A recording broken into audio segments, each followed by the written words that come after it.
Borthakur IAS Academy, an endeavor of excellence. Borthakur IAS Academy. Hello everyone, welcome to Borthakur's IAS Academy, Northeast's premier institute for UPSC, APSC and NPSC preparations. I'm your friend Atreyi, and today I'm here with another segment of Current Affairs 365 dated 21st of May 2021. This is your one-stop solution for any news and updates which will help you to prepare for your civil services examination, and along with that it will also be beneficial for any other competitive exams. So please like and share this video, and don't forget to subscribe to our YouTube channel.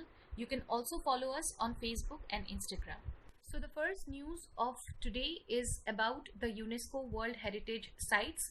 6 sites from India, they have been added to the tentative list of UNESCO's World Heritage Sites. The 6 sites has been mentioned here. You can have a look here. And with the addition of these 6 sites, the UNESCO will now have 48 proposals in the tentative list of our country. These proposals, they will remain in the tentative list for around a year, and after that the government will decide which one of them should get the final place in the UNESCO's World Heritage Site. Now, what is a World Heritage Site? It is a site which is classified as a natural or man-made area, or a structure which is of international importance and a space which requires some special protection. And these sites are recognized by the United Nations and the UNESCO. UNESCO believes that any site which is classified as a World Heritage, they are important for humanity as they hold some cultural and physical significance. This list, it is maintained by the International World Heritage Program, which is administered by the UNESCO's World Heritage Committee, and this committee is composed of 21 UNESCO member states which are elected by the General Assembly. And in order to be selected in this list, a site, it must be already classified as a landmark, which is unique in some respect as a geographically and historically identifiable place that has got some special cultural or physical significance. The second news for the day is about renewing the Memoranda of Understanding between India and Oman on military cooperation as well as maritime security. Now, if we have a look at the relationship between these two nations, then we have seen that Oman has always played the role of being a strategic partner to India and is also an important speaker at forums like Gulf Cooperation Council, Arab League and the Indian Ocean Rim Association. It is to be noted here that India is only a member of the Indian Ocean Rim Association and not the other two. Both the nations, they are linked by geography, history and culture, and enjoys a warm and cordial relationship which is mainly attributed to the historical maritime trade linkages, intimacy of the royal family with India, and the seminal role which has been played by the Indian community in building Oman, which is also acknowledged by the Omani government. The key bilateral agreements, they are mainly involved in sectors like defense, legal and judicial cooperation in civil and commercial matters, agriculture, avoidance of double taxation, maritime issues, etc. Firstly, if we have a look at the defense cooperation, then we can see that Oman is one of India's oldest defense partners and is also an ally in the anti-piracy campaigns. Every year, India and Oman, they regularly conduct some bilateral exercises between all the 3 services, and this includes the Army exercise Al-Naja, Air Force exercise named Eastern Bridge, and the naval exercise Nasim Al-Bar. India also has supplied rifles to Oman, and thus India is now considering setting up of a defense production unit in Oman.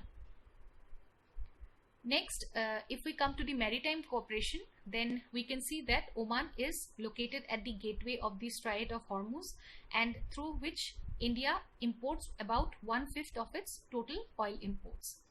The berth rights given by Oman to Indian vessels, it is important for the Indian Navy in order to carry out the anti-piracy operations in the Gulf of Aden. India also signed a pact with the country in 2018 to access the Dam port of Oman. Currently, India is working closely with Oman to enhance the strategic depth in the region and add heft to its Indo-Pacific vision in the southern and western part of the Indian Ocean. Also, it is quite crucial to maintain a healthy relationship with Oman, because for India, as India needs to support to counter the growing Chinese foothold in the region. The third news is about the world's largest iceberg, which is named as the iceberg A76, and this has been carved from the western side of the Ron ice shelf in the Weddell Sea of Antarctica. This iceberg named A76, it measures about 4,320 square kilometer in size, and thus it is currently the largest berg in the world. This newly carved iceberg named A76, it has been spotted in the satellite images which are captured by the Copernicus Sentinel-1 mission. This Sentinel-1, it is a mission of the European Space Agency, which is under the Copernicus Initiative, which is an Earth observation program. This particular iceberg, it surpassed the A23A with a size of around 3,380 square kilometer, and which is also floating in the Weddell Sea itself. Now, what is an iceberg? An iceberg is the ice that breaks off from the glaciers or shelf ice and is floating in open water. They travel with the ocean currents, and either they get caught up in the shallow waters or they ground themselves. The United States National Ice Center is the only organization that keep a track and name the Antarctic icebergs. And the icebergs are mainly named according to their position in the quadrant of the Antarctic in which they are spotted. And as I have already mentioned, that this particular iceberg, it has been carved from the western side of Ron ice shelf. Now, what are ice shelves? An ice shelf, it is a floating extension of the land ice, and the Antarctic continent, it is surrounded by many such ice shelves. This Ron ice shelf also, it forms a part on the flank of the Antarctic Peninsula, and it is one of the largest of the several floating sheets of ice that connects the continent's landmass and extends out into the surrounding seas. What is calving? Calving means, it is a geographical term which means the mechanical loss or simply breaking off of ice from the glacier margin. Here in the picture you can see how these icebergs, they are broken off from the ice shelf. Okay, this process of calving, it is quite common when a glacier flows into the water, but this condition can also occur on dry land, and then this will be known as dry calving. The periodic calving of large chunks of these ice shelves, okay, they are quite natural, but this process has been accelerated because of the recent climate change, and the average sea levels, they are rising about 9 inches since the 1880s, and this has been mainly because of the increase in ice melting from the Greenland and the Antarctic ice sheets. According to a recent study, more ambitious national goals to cut the greenhouse gas emissions and to slow down the climate change, they are not enough to stop the sea levels from rising. The fourth news is about the assistance which is provided to the transgender in view of this COVID-19 pandemic. The Ministry of Social Justice and Empowerment, they have decided to provide one-time financial assistance worth rupees 1,500 to the transgender people, and this particular assistance, it will be provided through the direct benefit transfer, and for this the beneficiaries, they have to register with the National Institute of Social Defense. Now, coming to this National Institute of Social Defense, it is an autonomous body, and this is a central advisory body for the Ministry of Social Justice and Empowerment. It is also the nodal training and research institute in the field of social defense, which currently focuses on topics like human resource development in areas like drug abuse prevention, welfare of senior citizens, transgender and other social defense issues, etc. There are many initiatives which are related to the transgender, some major initiatives that are currently being practiced in our country. The Supreme Court, it declared transgender people to be a third gender in the National Legal Services Authority versus Union of India 2014 case.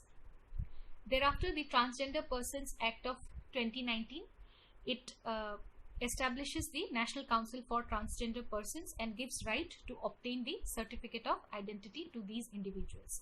It also provides the right of residence with parents and immediate family members, which prohibits discrimination against a transgender person in various sectors such as education, employment, healthcare, etc.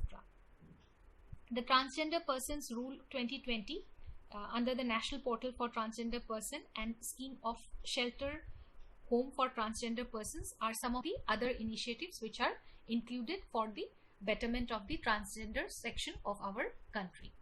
And the last news of today is about integrating the e-way bill with the FASTags and the RFID, that is Radio Frequency Identification Technology. So what is this electronic way bill? E-way bill, it is a unique bill number which is generated for some consignments that involves movement of goods. And under the GST law, these EWB, they are mandatory for any interstate transportation which involves goods that are valued over 50,000. And this is mainly done to ensure the goods that are being transported, they comply with the GST law, and also it acts as a tool for tracking the movement of goods and to check tax evasion. Now, what are FASTags? We all know that these are some reloadable tag that allows automatic deduction of toll without the vehicle. The vehicle, they don't have to stop and carry out the cash transaction, right? This tag, they uses the RFID, Radio Frequency Identification Technology, and it is fixed on the windscreen of the vehicle, which is once it is active. This particular technology, it uses the radio waves to read and capture information which are stored on the tag that are being attached to the object. So from 15 February of 2021, these FASTags, they have become compulsory for all the vehicles which that runs across the country, and it is being operated by the National Highway Authority of India, NHAI. Now, why it is important, why this integration is important? It is important because of the large movement of goods vehicles, and for live vigilance, it enables the tax officers to undertake live vigilance in respect of the EWB compliances by businesses, and also to stop the revenue leakage. This will aid in preventing the revenue leakage by real-time identification of cases of recycling or non-generation of the EWBs. This was all about today's session. I hope it was useful for you all. Don't forget to like and share this video and subscribe to our YouTube channel. I'll see you all again tomorrow with another session of Current Affairs 365 only at Borthakur's IAS Academy, Northeast's premier institute for UPSC, APSC and NPSC preparations. Till then, take care. Bye-bye. Borthakur IAS Academy প্ৰস্তুতি আৰু অধ্যয়নৰ নিৰ্ভৰযোগ্য ঠিকনা Borthakur IAS Academy